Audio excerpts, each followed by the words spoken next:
எந்த பொருளுமே இந்த கிருஷ்ணனுக்கு சம்பந்தம் வரல. அதுக்கு என்ன வாக்கு சொல்றது? அது எதற்காக அது மாதிரி? அது என்ன ஆக்சுவலாக அந்த பௌதிகம் என்றால் என்ன அர்த்தம்? ரிமோஷன். ஓகே, இருந்தாலும் நல்ல அந்த பொருள்கள் எல்லாம் பகவானுக்கு எக்ஸ்டர்னல் எனர்ஜி. அப்படின்னா வெளியே எனர்ஜி. பகவானுக்கு உள்ளே இருக்கின்ற சக்தி இல்லை. அது என்ன சக்தி? பகவான்ல இருந்து பிரிந்த சக்தி. புரியுதுங்களா?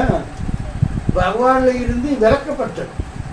அதனால அந்த பொருள் மேல நம்மளுக்கு பற்று இருந்தால் பகவானுடைய கருணை கிடைக்காது. புரியுதுங்களா?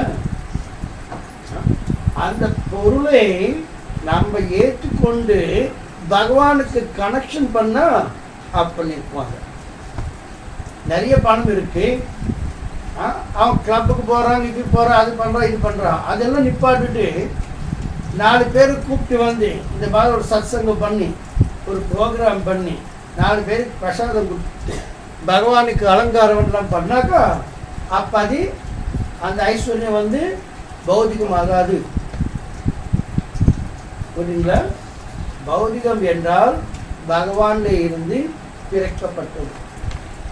நம்ம அது ஜோடிச்சுட்டா நம்ம கிட்ட படிப்பு நிறைய இருக்கு. அது வந்து இந்த படிப்பை நிறைய சம்பாதிக்கிறதுக்காக என்று சொல்லக்கூடாது. இப்போ ரீசெண்டாக ஒரு லாயர் கிட்ட பேசிட்டு அவர் பிள்ளை அமெரிக்காவிலேருந்து செலக்ட் பண்ணணும். அவருக்கு கவர்மெண்ட்டில் 6 வருஷத்துக்கு 25 லட்சம் சம்பாதிக்கும் ஒரு பிள்ளை. ஒரு மாதத்துக்கு 2 லட்சத்துக்கு மேலே சொல்ல தெரியுங்களா? ஆனால் சாண்டிக்கிட்டு ஏதாவது பண்ணுறாங்களான்னாக்கா அதெல்லாம் ஒன்றும் இல்லை.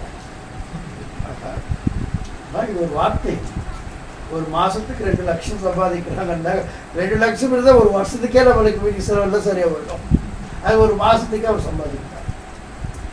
அந்த ஐஸ்வர்யத்தை பற்றி சொல்லுங்க. அந்த ஐஸ்வர்யம் பௌதிகமாக மாறிடும். அது வந்து பகவானுக்கு நம்ம பயன்படுத்திக்கவில்லை என்றார். அதுவே நம்ம பயன்படுத்தி கொண்டால் ஆன்மீகமாகிடும். நம்மளுக்கு பகவானுடைய கருணை கிடைக்கும். இந்த டிஃப்ரென்ஸ் பண்ணாங்க நம்ம புரிஞ்சுக்கணும். நம்மக்கிட்ட உயர்ந்த வீட்டில் நம்ம பிறந்திருக்கலாம், அது பெரிய தவறு இல்லை. ஆனால் அந்த நம்மளுடைய ஜன்னத்தை கூட பகவானுடைய சேவையிலே பயன்படுத்தலாம். பணமும் அப்படி, படிப்பு கூட அப்படி. இந்த மாதிரி சம்பாதிக்கிறதுக்காக படிப்பு படிக்கக்கூடாது. உயர்ந்த சேவை பண்ணலாம். படிக்காதவன் பகவானுக்கு வீடு வாசல்ல கழுவலாம், சாமான் எல்லாம் அழுகலாம், அதெல்லாம் பண்ணலாம். கொஞ்சம் படிச்சிருந்தாக்கா அவருடைய இன்ஃபர்மேஷன் எல்லாமே இன்டர்நெட்ல உலகத்துக்கெல்லாம் தெரிவிக்கலாம் இல்லையா? அதுக்கு தகுந்த மாதிரி நம்ம எது நம்ம கிட்ட இருக்கும் பகவான் கொடுத்தாலும் அது பகவானுடைய சேவையிலே பயன்படுத்தவில்லை என்றால் அது பௌதிகமாக மாறிடும். பௌதிகமாக மாறிட்டா பகவானுடைய கருணை கிடைக்காது. பகவானுடைய கருணை இல்லை என்றால் நம்ம ஆன்மீகமாக முன்னேற்றம் பார்க்க முடியாது. ஆன்மீகமாக முன்னேற்றம் இல்லை என்றால் நம்ம கீழே போய்க்கிறோம். மனித ரூபம் கூட அடுத்த பிரிவிலே கிடைக்காது. அதுக்கு மேலே கீழே. நம்ம வீட்டு வேலைக்காரன் வேலை பண்ணவில்லைன்னாக்க நம்ம என்ன பண்ணுவோம்? வீட்டிலேருந்து வெளியே அனுப்பிச்சிடுவோம். அதுபோல் இந்த இயற்கையில் நம்ம எல்லாம் வேலைக்காரங்கள். இந்த இயற்கை வந்து பகவானுடைய இயற்கை. அதுதான் நம்ம எல்லாம் வேலைக்காரங்க. நம்ம வேலை சரியாக பண்ணவில்லை என்றால் இந்த இயற்கை என்ன பண்ணோம்? உனக்கு மனித ரூபமே தேவையில்லை. நீ 4 கால் இருக்கிற இது நாய் மாதிரி ஆகிடும். அதுக்கு தெரியல.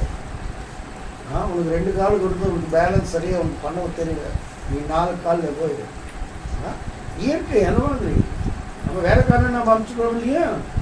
அதே போல் இயற்கை கூட இந்த இயற்கைக்கு நீ சரியாக இல்லை, இதுக்கு வேற உடல் கொடுத்துட்றேன், 4 கால பூனியாக மாறுது அப்படின்னு இயற்கை.